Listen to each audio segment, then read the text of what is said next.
Pas moi, dit la mère, faut que je gagne ma vie, faut que je travaille. Pas moi, dit le père, j'aimerais bien, mais ce soir il y a match. Pas moi, dit l'État, ça coûte trop cher. Pas moi, dit le mammouth, faut que je dégraisse. Pas moi, dit la crèche, je suis trop petite, je suis saturée. Pas moi, dit Super Nanny, j'ai pas que ça à faire, je surveille mon audience. Pas moi, dit la fille au père, je vais faire du porno, c'est mieux payé.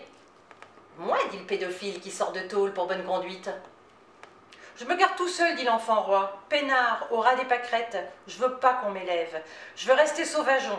Quand je serai jeune, je ferai racaille. Quand je serai grand, je serai chômeur. Et si je réussis, je finirai clodo.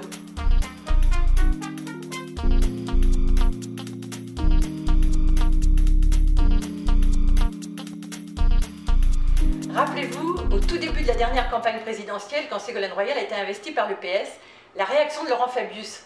Mais qui va garder les enfants? Certains en ont ri, d'autres se sont scandalisés.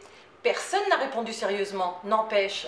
Si on en avait parlé, on aurait pu aborder sous un autre angle la question de la violence des jeunes, de l'obésité des enfants, de la crise de l'autorité, parce que les femmes ne sont plus à la maison pour garder les enfants, effectivement. Elles sont au travail. Alors vous allez me dire, tiens, Alonso veut renvoyer les femmes à la maison? Pas du tout, pas du tout.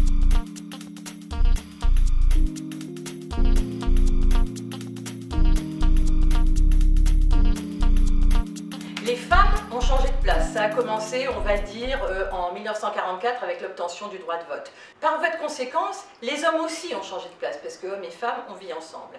Alors, c'est une révolution profonde. Alors, quand je dis révolution, n'entendez pas une révolution avec des émeutes, des bombes, des morts dans les rues, c'est pas ça du tout.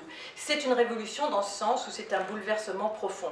Les femmes ont changé de place à la manière dont les continents se déplacent. C'est-à-dire qu'on n'a pas conscience du mouvement, qui est très lent. N'empêche, ça finit par changer la face du monde.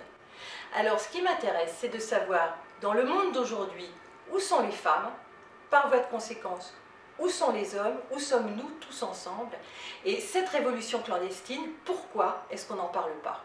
C'est pour essayer de comprendre pourquoi on n'en parle pas, pourquoi on n'en parle pas mieux, pourquoi cette révolution est absente des débats, que j'ai écrit Même pas mal.